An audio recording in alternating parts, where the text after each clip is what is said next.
This is the Classical Ideas Podcast.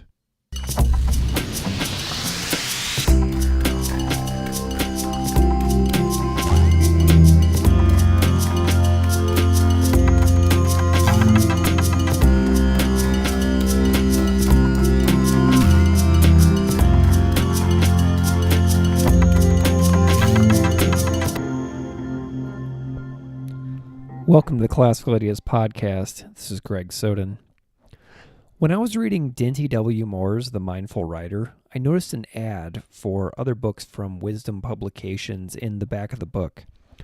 One ad in particular popped out at me. It was for a novel called Sid, and it was a modern-day retelling of the life of Shakyamuni Buddha, written by Zen Master and sculptor Anita Feng. The caption in the ad, which reads, "What would the Buddha's life look like if he lived today?" stood out to me. I looked her up. I invited Anita Feng on the podcast, and I really enjoyed her book, which we talk about at length in this episode. I hope you will consider reading this beautiful short novel, which was published in 2015, the year Anita Feng received final Dharma transmission as a Zen Master. Anita Feng, Zen Master Jeong Ji, serves as the guiding teacher at Blue Heron Zen Community in Seattle, Washington. She has practiced Zen in the lineage of Zen Master Seung Sahn since 1976. In the late 70s, she lived and studied intensively with Zen Master Seung Sahn at the Providence Zen Center, and she received Inka from Zen Master Ji Bong in 2008 and received final transmission as a Zen Master in 2015. I spoke to her via Skype from Washington State. Without further delay, I bring you my conversation with Anita Feng.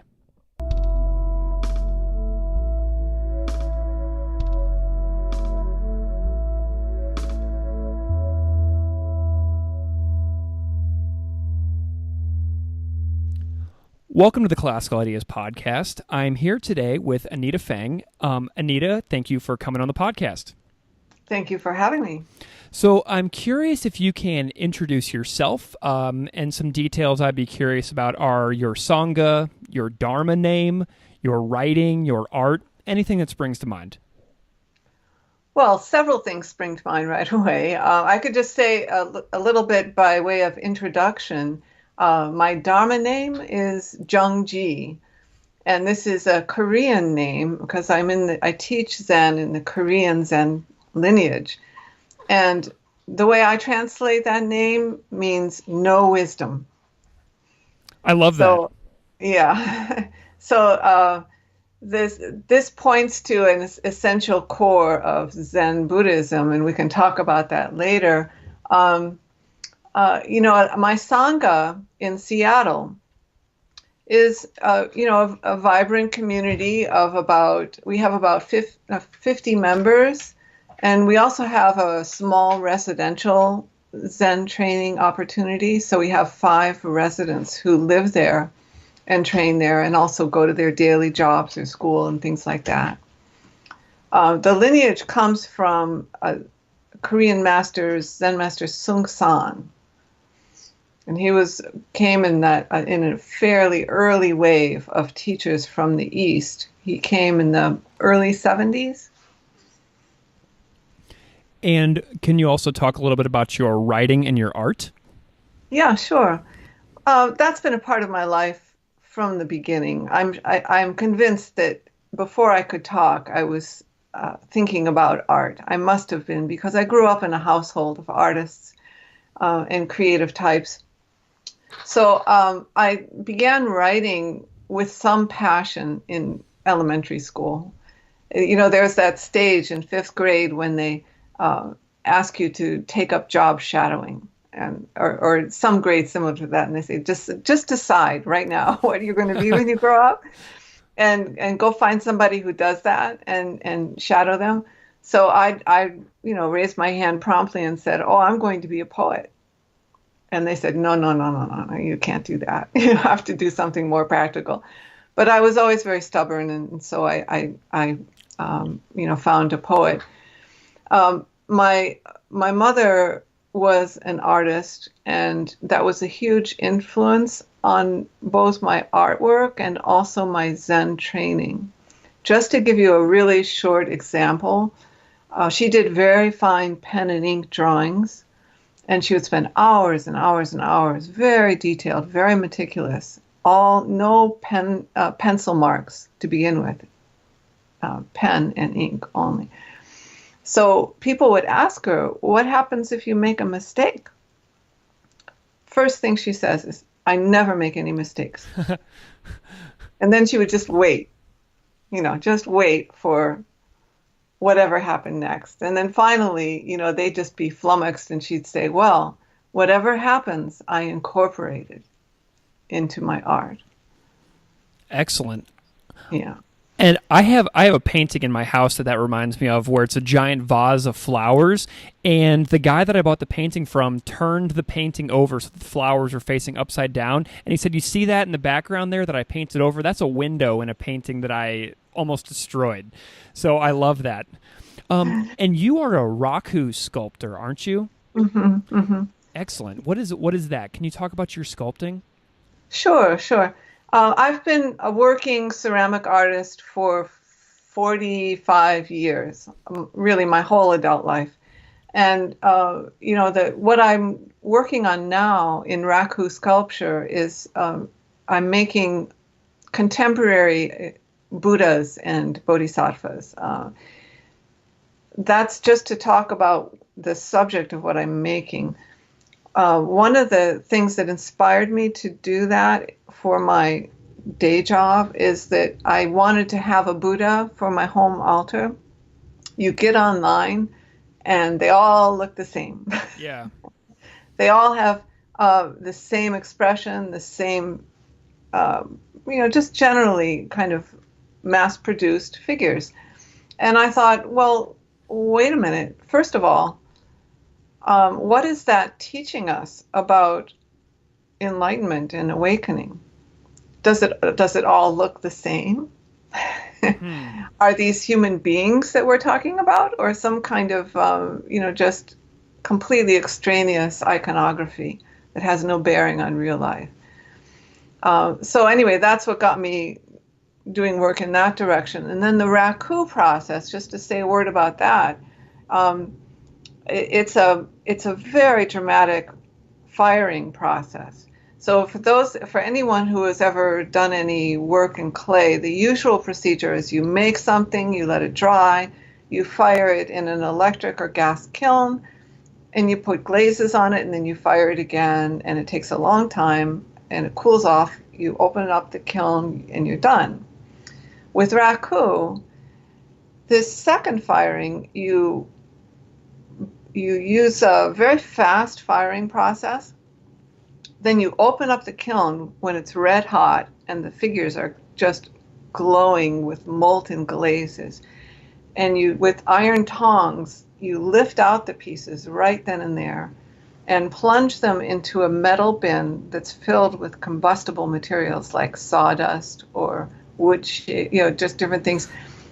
By the way, I've discovered that my favorite combustible material is junk mail. Oh, fantastic.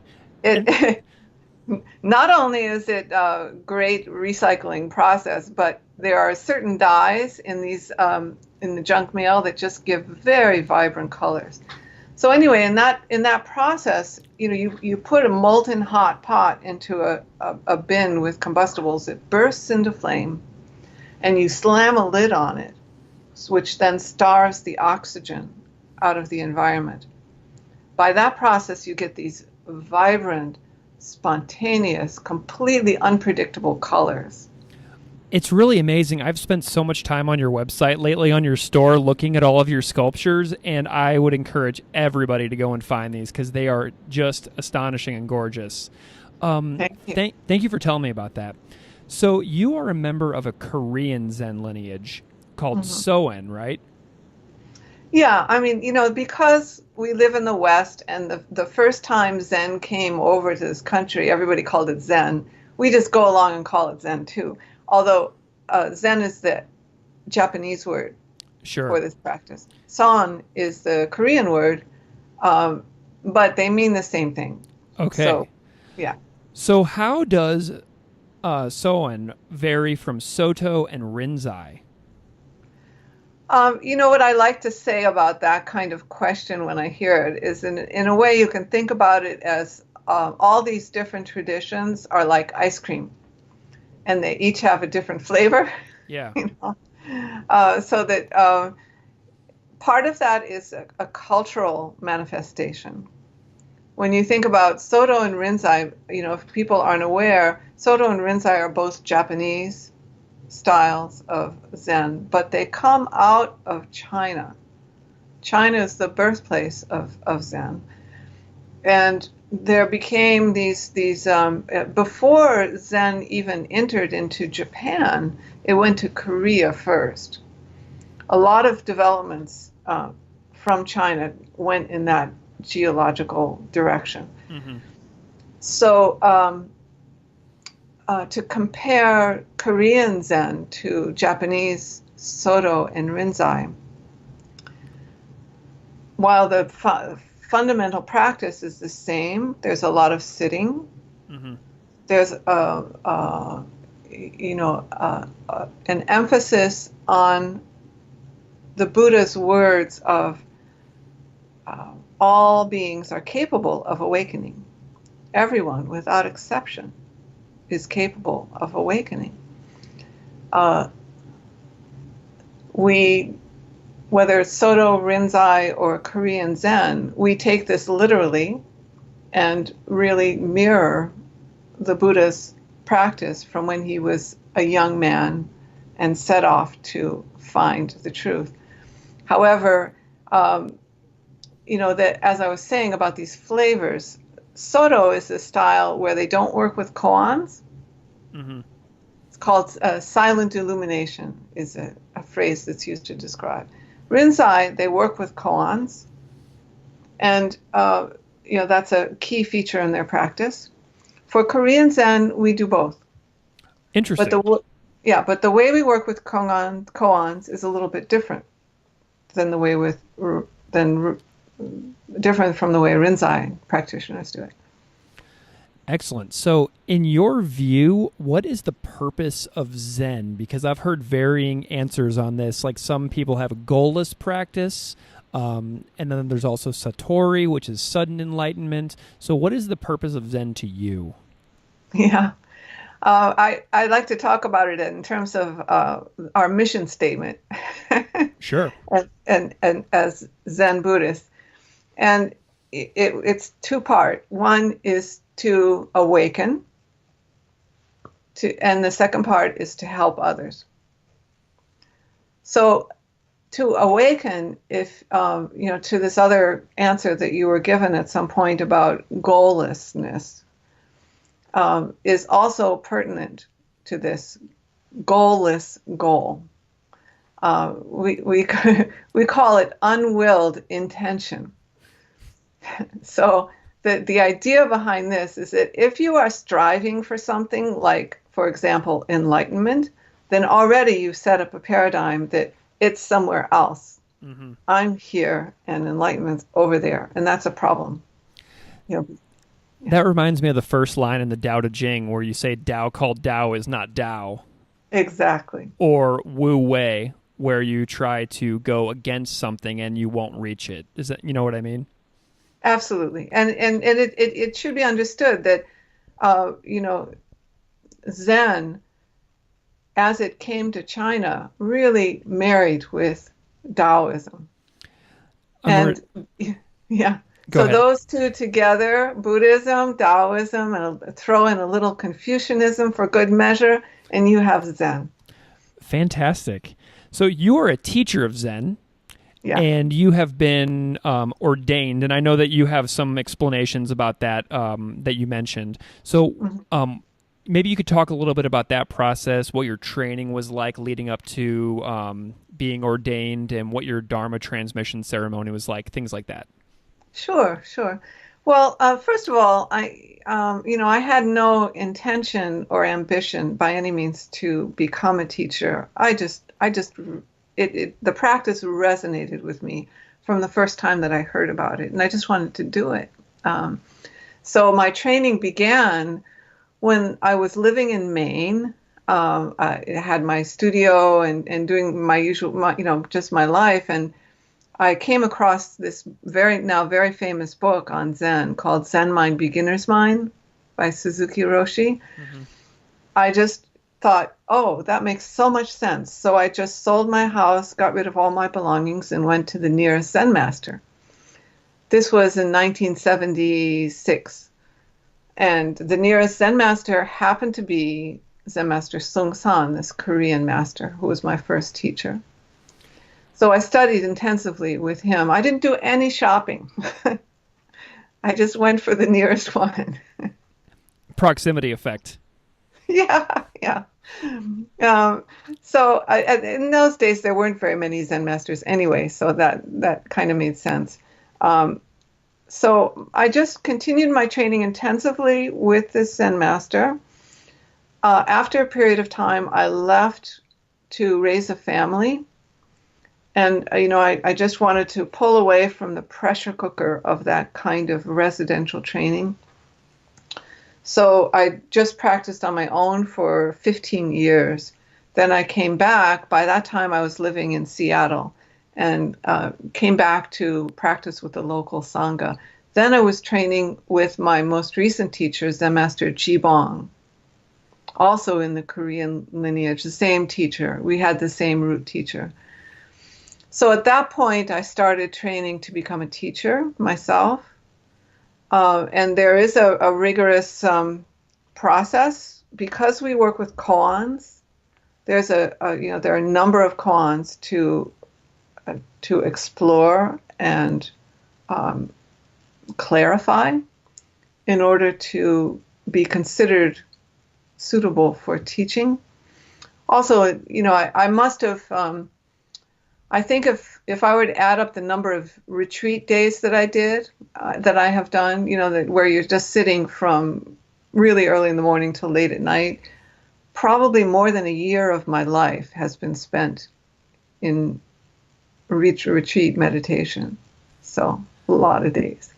So how did you, when did you become ordained? Oh, right, about that word. Well, there is no ordination in our particular school. So there are no monks or nuns. So the word ordained just didn't quite suit us.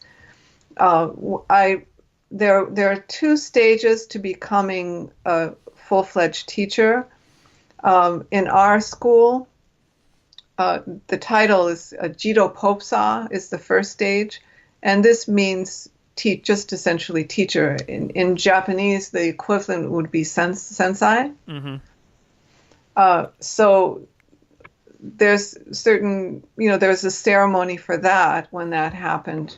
For me, that was, I forget, it was a while ago.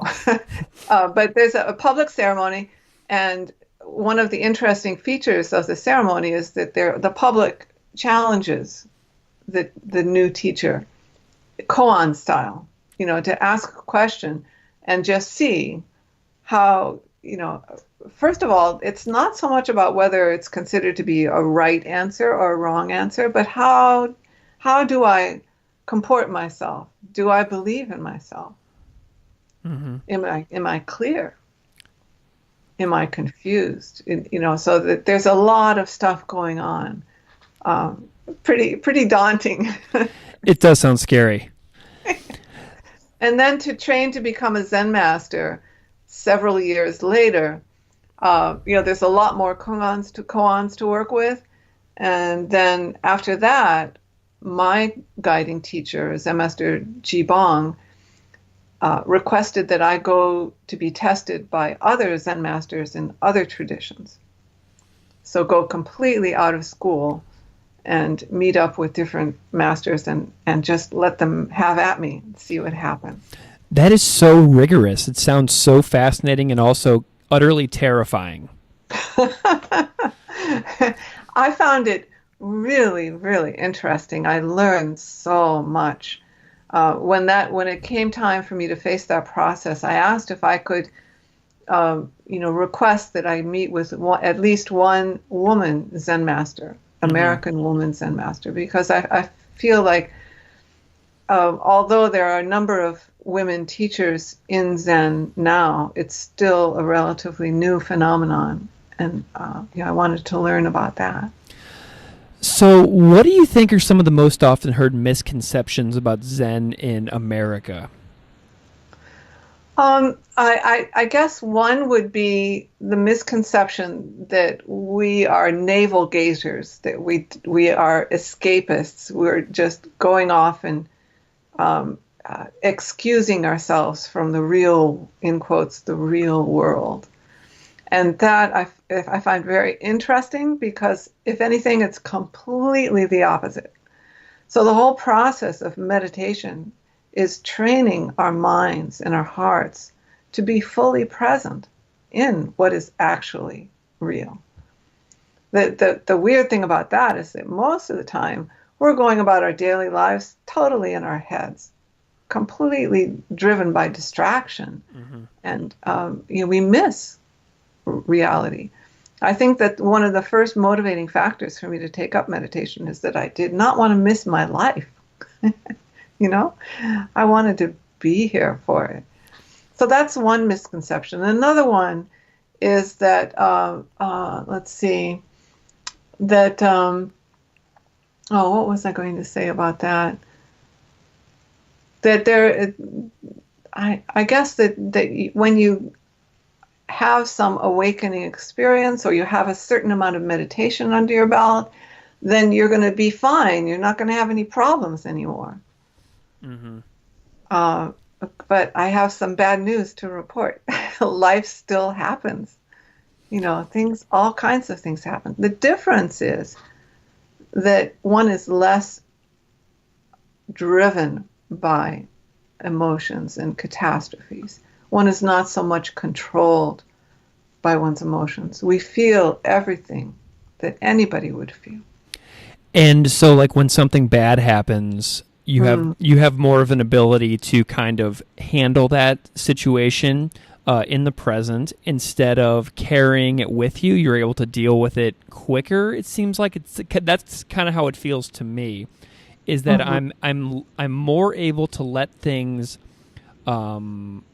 die or let things calmly pass instead of carrying it with me for hours and hours throughout my day and Mm-hmm. negatively impacting many people in my path in the meantime. Very well said. That's exactly it. Yeah. And we talk about in Zen or in Buddhism itself this problem of cause and effect of, something bad happens maybe as to you as a child and then it just keeps happening. So it's cutting that chain of reactive behaviors is what it's all about. And Yeah. it really gives you ownership over your own actions and your own life.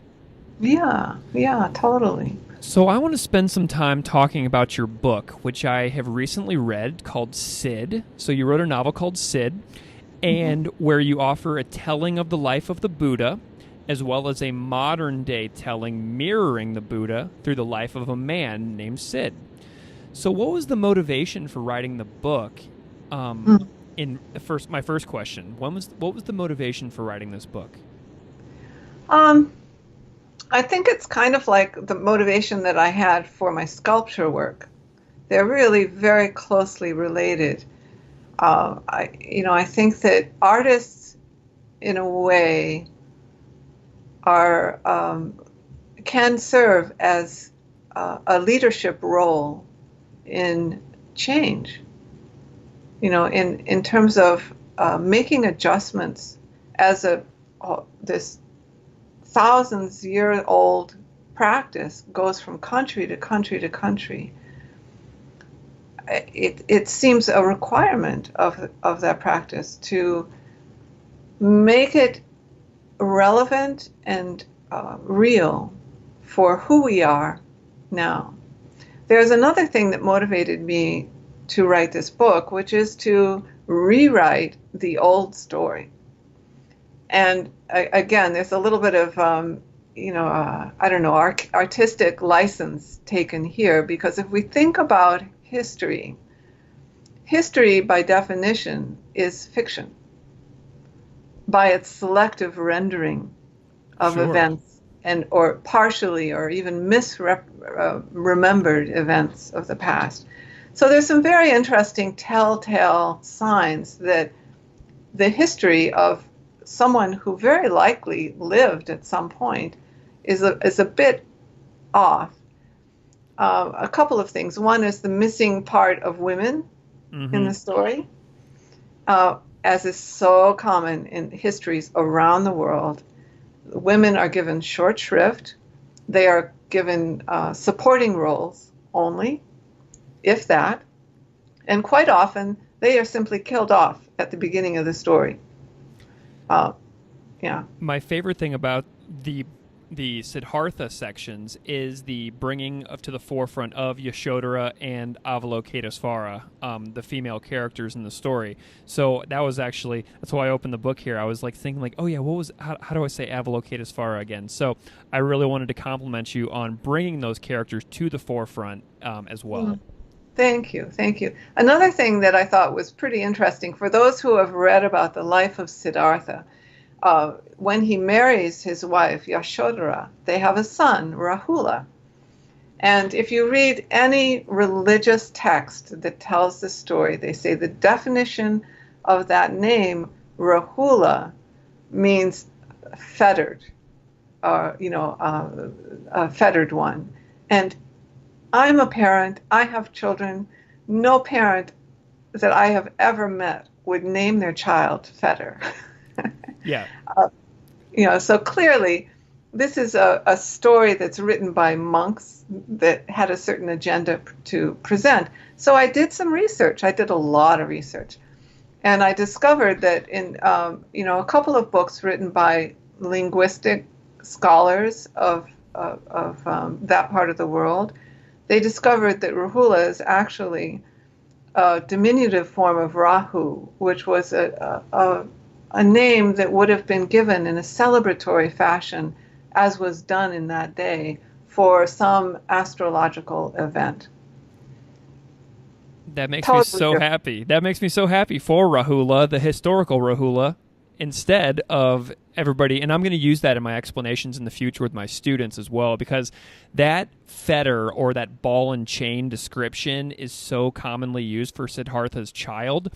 And then my 18-year-old students find that to be horribly offensive. You know I'm what? with them. I'm with them entirely. Yeah.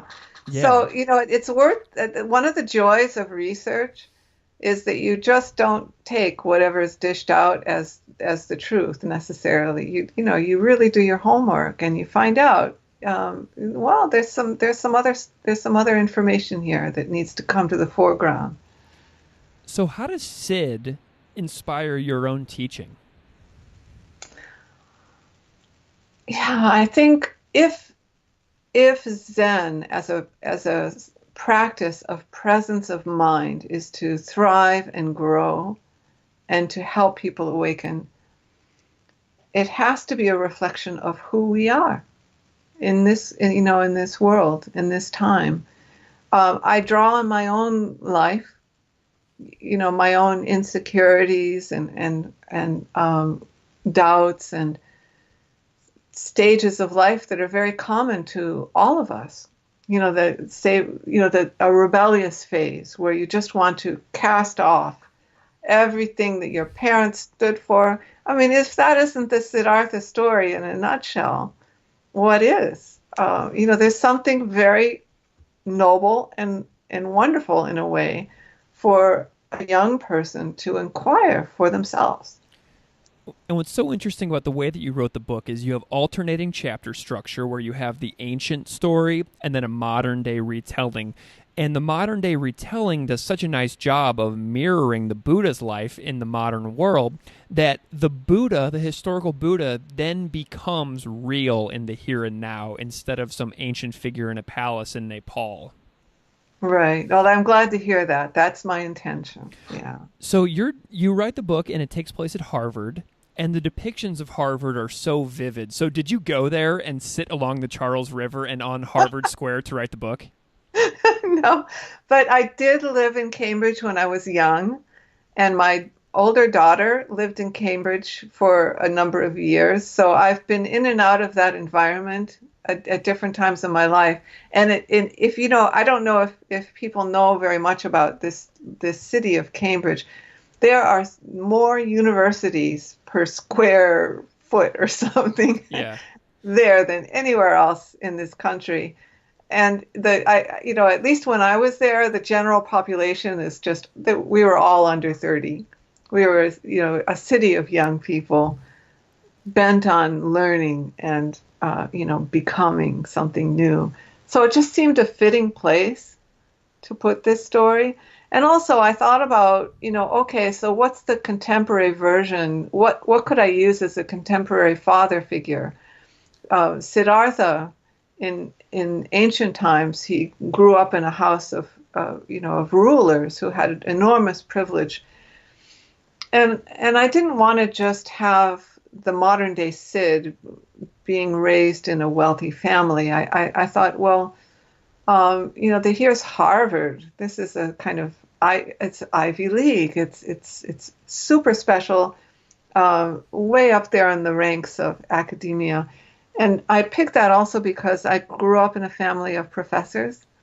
So I know that I feel really comfortable and familiar with that mindset. Sure.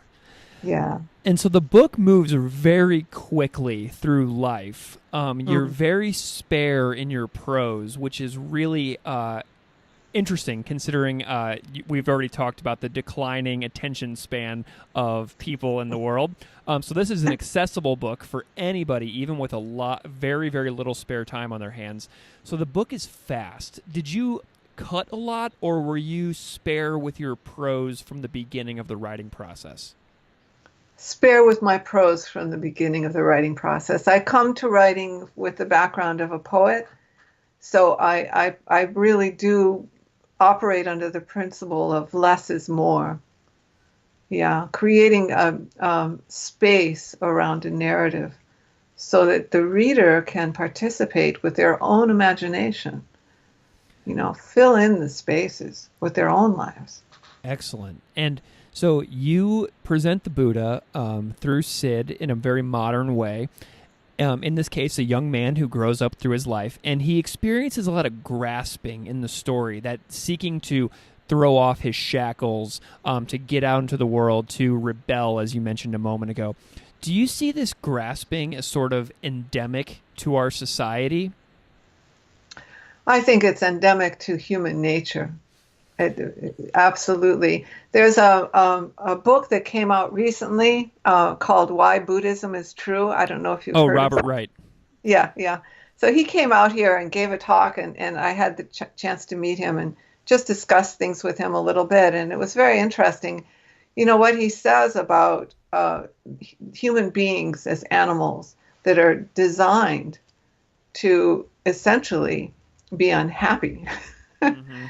Which is fascinating when you think of the Buddha's main teaching. The first noble truth is that life is marked by suffering. Yes. And so why is that? It's not because we're bad or because we are, flawed in any way whatsoever. It's just that as animal creatures, it's hardwired into us to be able to protect and to fight for what we need and things like that. So there's something about grasping that's just in our nature. However, the whole piece that is ludicrous is that our basic needs are met for a great many of us. Yeah, there's really no need. But that animalistic, hardwired aspect is still there, hence the need for the training. My favorite moment in the book is not a moment of grasping, but it is actually a moment of complete focus and enlightenment, I would almost argue.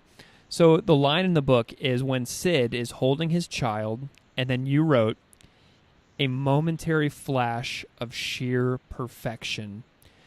And I have a 4-year-old right now, Oh, and she's a delightful young lady. yeah. And I had a moment that day after reading that line that I cried a little bit when it happened because I felt like I was Sid in that book. That is so lovely to hear. That and you are absolutely right. That is exactly what I meant to convey. So is that enlightenment? Are these ordinary moments that we can experience if we look for them or if we're paying attention? Is this enlightenment in our daily lives? That is the single most important question, and the answer is yes, unequivocally. So enlightenment means, we say, waking up. This is not about, having, fireworks or jumping out of your skin or magic or anything. It's about the real deeper, truer magic of presence. Presence. It's so magical and important.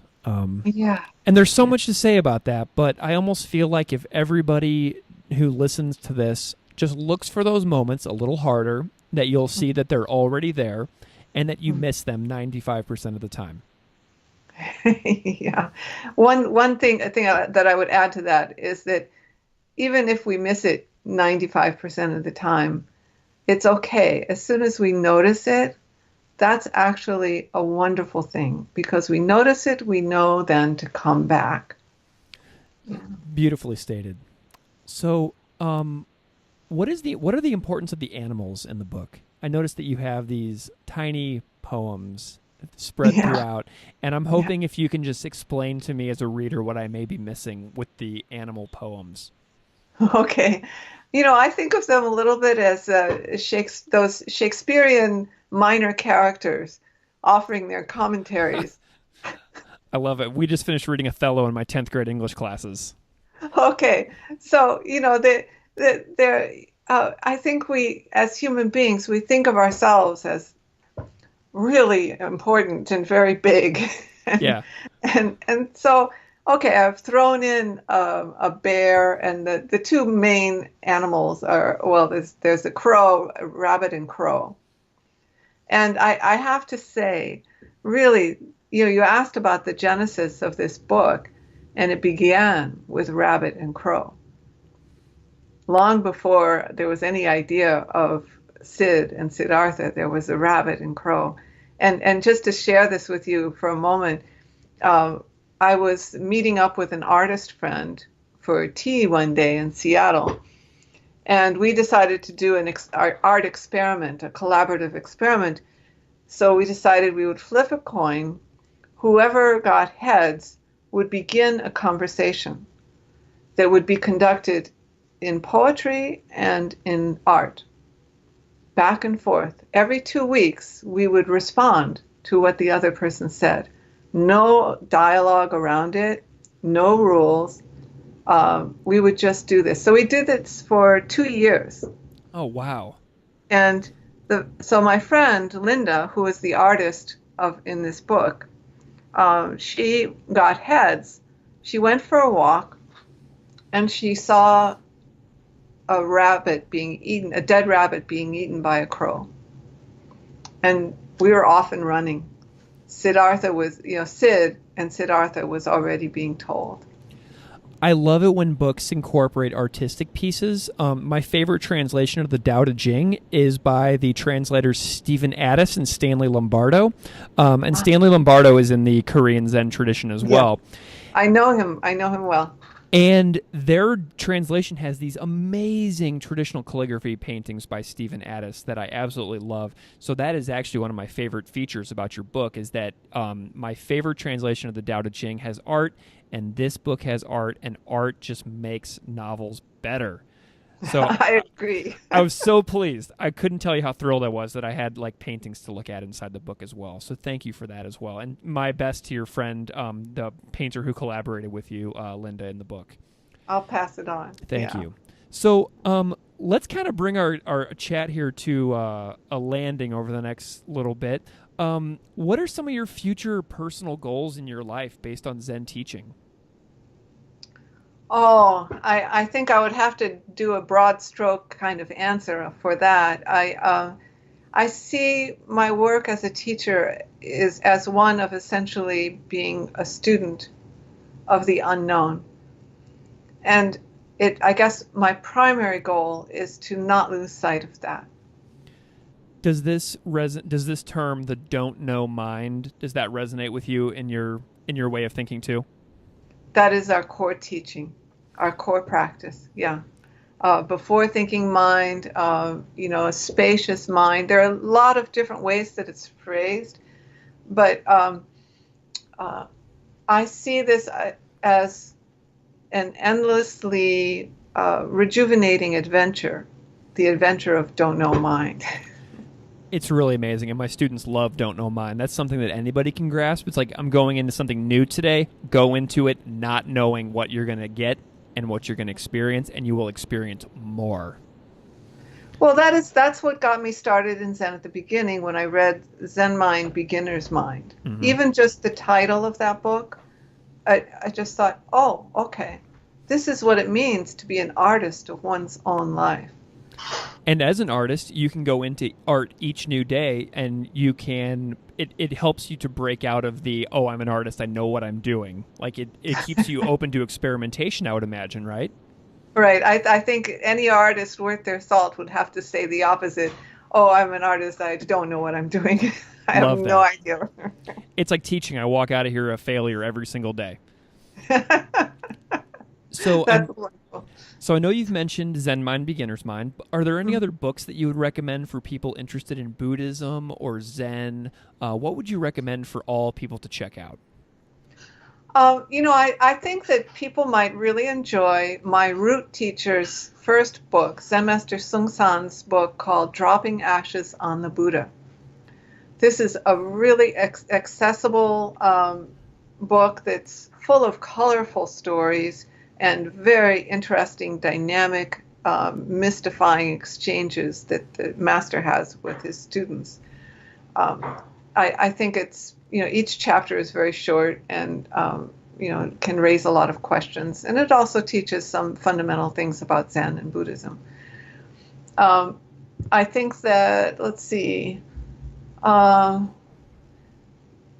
depending on a person's proclivities, if someone is really interested in history and would like a kind of broader scope view of Buddhism, there is a book called Buddha. Oh dear. She's written a number of books on religion. Karen Armstrong. Yes, yeah. I thought that was a really good book, very well researched. I agreed. I read that on a plane 2 months ago to go into Washington, D.C., and I read it in one flight. So it's a two and a half hour flight, and I read the book. So Buddha by Karen Armstrong is really, really good. Well, you must be a really fast reader. Sometimes I'm able to knock something out pretty quick, usually very slow. Yeah. So who are some of do you have any role models, like spiritual role models in the world that you think that people should also check out, or did we kind of already cover that? Well, in part we did. I can refer right away to my own teachers, but in addition to them, I actually like to break out of the mold of traditions in this respect, and kind of in company with my comments about what it means to be a teacher. I think that if you can look at your children really closely, you may find that they are the closest, handiest teachers of all. I agree. Just to look at those bright, shiny eyes and how quickly they do let go of grasping. They do let go of karma.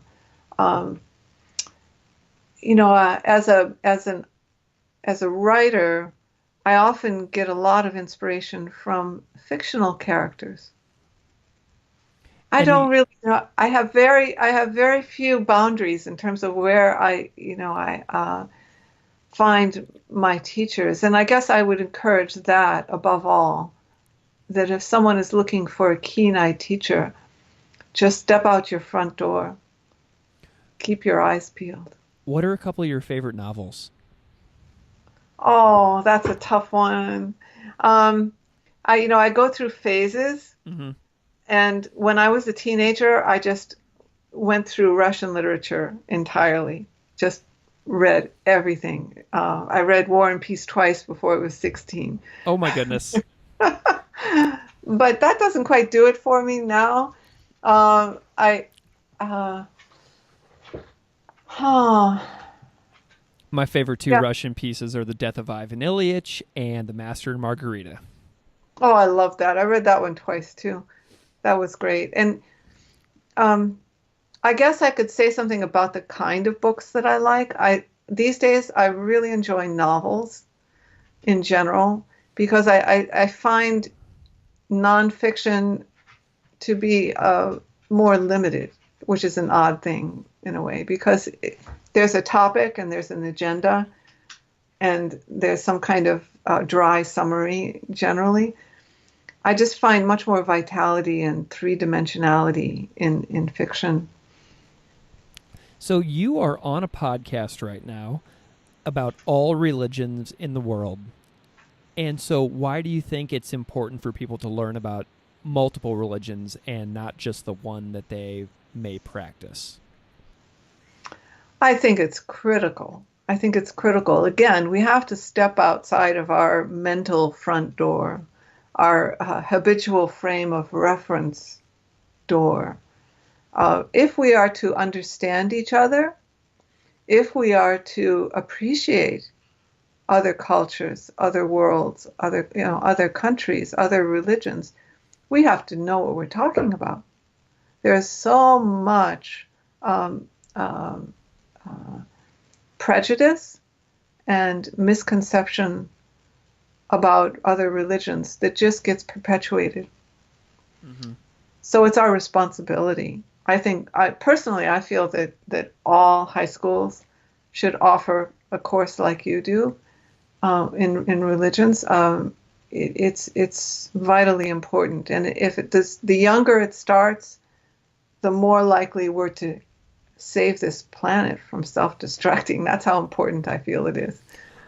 We've had a lot of really pretty beautiful moments in this conversation, and I'm so grateful to you for spending part of your afternoon with me today, talking about your work, talking about your practice, talking about what inspires you. And I'm wondering if you can tell people where to check out your amazing artwork if and your book if they are so inclined. Sure, thank you. Probably the easiest thing is to go to my personal webpage, anitafeng.com. And there's some samples of my sculpture work and also about my books. I have 3 books out, and then my work as a Zen teacher. There are links to more information on that site, but that's it. Yeah. Thank you so much for coming on the podcast. Well, thank you for having me, and thank you for this wonderful work that you're doing. Thanks. Bye. Bye bye. Okay, we're done. Pretty cool, huh?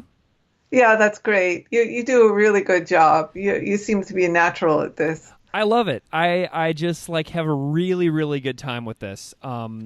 Hey, I wanted to show you something before we go. So my students have been Oh, painting Bodhidharmas.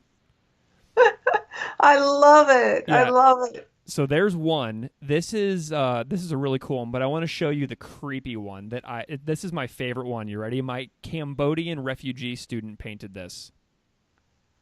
Oh my goodness. Isn't That is so beautiful. isn't that amazing? Oh, I love it. I do yeah. So I've got 25 Bodhidharma paintings hanging up in my classroom right now.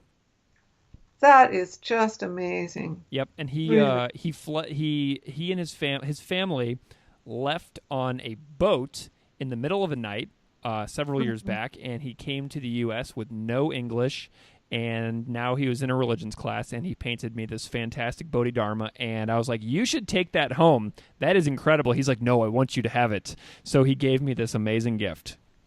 You know So you could feel the experience of his life in that. absolutely. So Wow. I just thought you would appreciate that Oh, yeah. as an artist and as a Zen teacher. Okay, cool. So my next step is I'm going to do a little intro and I'm going to write up some stuff, and it's basically going to be like NPR where Terry Gross will introduce a guest, so to speak, at the beginning of an episode. I'm going to tie in some music. I'm going to edit it all together. I'm going to put the interview in there. I'm going to do a little outro, and then it'll be a fully fleshed out piece of work. So that's my next step. Great. Wonderful. Thanks. So this has been a great hour, so I'm really, really thankful to you. Oh, thank you. Much appreciated. Yes. Take care. Do you ever do, really quick, do you travel to lead retreats ever? Yeah, I do. Yeah. Okay. I'm on the board of a Buddhist Sangha here in Columbia, Missouri. So maybe we'll see about getting you up for a retreat sometime. That would be great. What's the retreat place that you go to? It's called Show Me Dharma. Uh-huh. Show me? Show me, as in the show me state. Oh, okay. Oh, I get it. Yeah. Show Me Dharma. Actually, I'm not on the board yet, but I think that I'm going to be with the upcoming elections. So they're always asking, like, hey, who are you talking to for your podcast? Like, do you think there would be any good retreat people? So I was just curious if you are open to doing things like that. Yeah, sure. I enjoy it. Yeah. Cool. And I'm planning on going to Seattle next summer with my wife. She's running a race there. So before I go, I'll write to you a couple weeks in advance, and I'll see what your sit schedule is. And would it be okay if I came and sat with you sometime? Of course. That would be really nice. Yeah. Awesome. Yeah. Well, you've been so grateful with your time, so I'm going to let you go and get on with your day, and we will talk soon. Okay. Thanks a lot. Take care. See ya. Bye-bye.